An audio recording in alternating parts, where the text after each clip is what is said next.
Hey everyone, welcome to another Casual Friday. Alright, this is the last Casual Friday for the year. I'm probably going to have Casual Fridays again, but maybe next year. It depends if I build any more casual decks, but I had 4 casual decks sitting around and I wanted to share them with you. This is the 4th, and actually of the casual decks I've shared with you, this is the oldest. I mean, I've had a lot of casual decks in my time, playing with my friends. These are the ones that kind of remained. And I'm slowly rebuilding some old casual decks that had sold off or broken apart or whatever, because I want to go back to that just for nostalgia reasons. So, probably for next year I'll have a lot more to share with you. But this is like one of the earlier ones. I wouldn't say the first, but the earlier ones where I was really kind of getting into Magic and doing things that I found extremely fun, but my friends found extremely annoying, and kind of got my reputation for being annoying in my playgroup because of this. Hey, my friends keep me around, so I don't really care. If they're keeping me around, so they're just, encouraging me to keep doing this. So with this deck, there's no tribal theme here. It's mono green. And when I saw this card originally, Conjuror's Closet, I was like, what? I mean, now I look at it, I'm like, okay, whatever. But when I first saw this, I was like, oh, okay. All right, there's already some cards I've seen with my friends or in whatever packs I've opened. I'm like, I think I could abuse this. And yeah, of course, I started hunting down cards. I started searching for cards that entered battlefield effects. And I said, oh man. So everything you're going to see in this deck essentially centers around Conjuror's Closet. So at the beginning of your end step, you may exile target creature you control, then return that card to the battlefield under your control. Simple as that. Creature you control, and you exile it and return it. That's all you got to do. Sounds simple, right? Sounds simple. So let's start with the boring stuff. So, I got a lot of ramp in here. I have very expensive cards. So I have 4 Arbor Elf. Okay, let's take a look at Arbor Elf. Yes, it's Arbor Elf, whatever. I understand, but, I guess that is art. Untap target forest. Cool. I mean, this is mono green. I'm only playing forests. I got Arbor Elf. I got 4 of them to kind of help me ramp up. And I also have 4 Utopia Sprawls. So there they are. Of course, Utopia Sprawl has been reprinted, I think, once, and the art has stayed the same. And I'm perfectly happy with that because that art is beautiful. I love Utopia Sprawl's art. Now, keep in mind, this deck has been tweaked. You're going to see some newer cards, obviously, because new cards have been printed that work very well in this, but most of the cards are older cards that have existed for a while. So let's start with the cards that we're going to abuse. Now, keep in mind, I went from 1 mana, and now we're going to go to 5. That's the in-between. There's nothing cheaper. So, I got Acidic Slime. Death Touch, cool, it's a 2/2. When Acidic Slime enters the battlefield, destroy target artifact, enchantment, or land. Alright, so I'm going to play it, hopefully turn 3.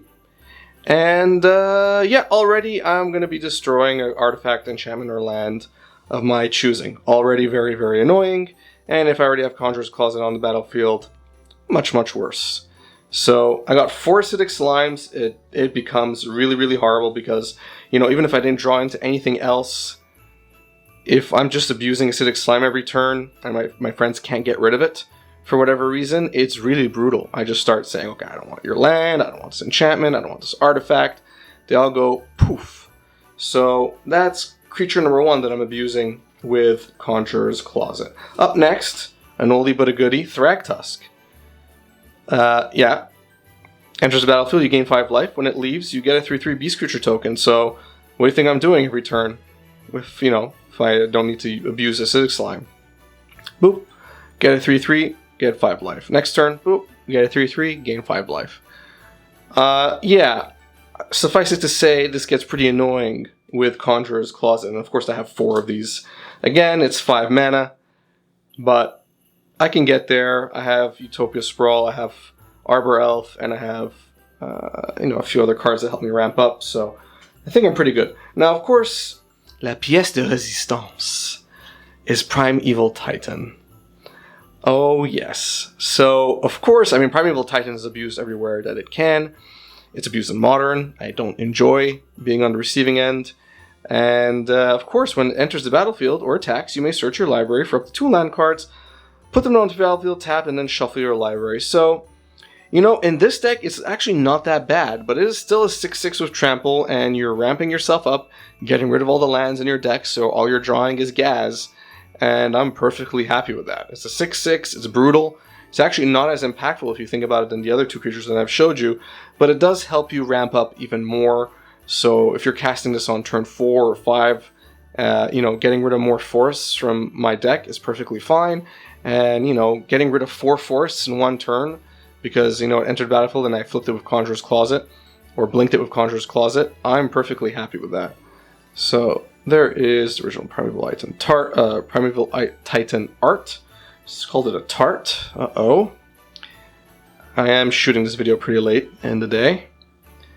And I've got 4 of them. So this was a lot of the base of my deck. And of course I had some non-creature spells I'll get to. The only other creature that I had at the time was a few Hornet Queens, at least one.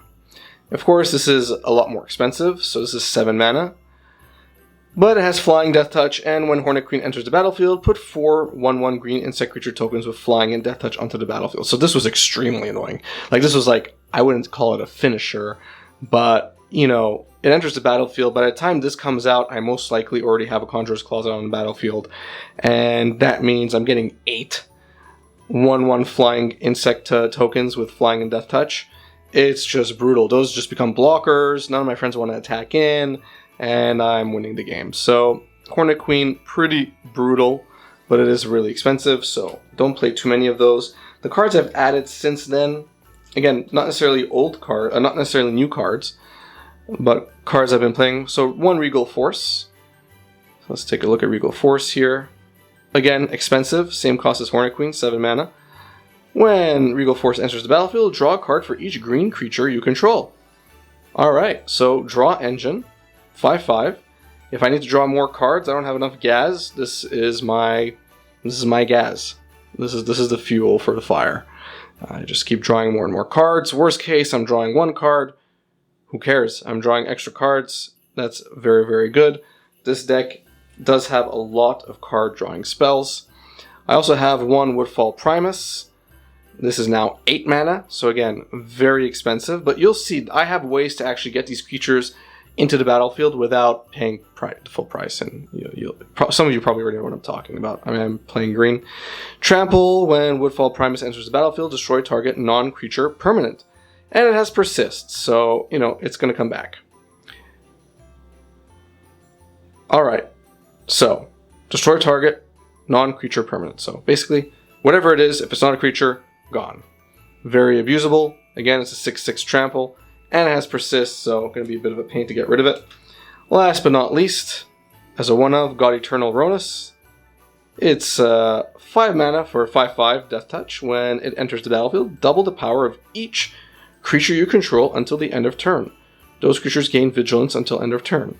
When God Eternal Neros dies or is put into exile from the battlefield, you may put it into his owner's library, 3rd from the top. So mostly this is here for the original pumping. Getting rid of it, not really a big thing. This doesn't synergize as much. I mean, I am playing it mostly because this is kind of like a finisher when it does come into the battlefield. Flicking it up, blinking it with Conjuror's Closet, not that big of a thing.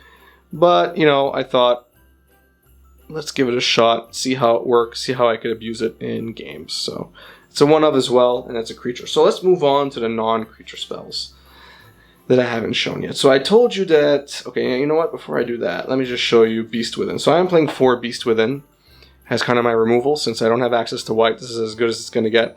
I already have a lot of stuff here that destroys, but this is cheaper. So I could get this out earlier than Acidic Slime, for example. I could get this out, as early as turn 2. So destroy something early on, slow down my opponents. If they get a 3/3, it's okay. I'm not too worried because by the time I get to the big creatures, that 3/3 won't really matter. So I have 4 of these. I like this Beast Within art, so I chose it. Yeah, it's pretty cool.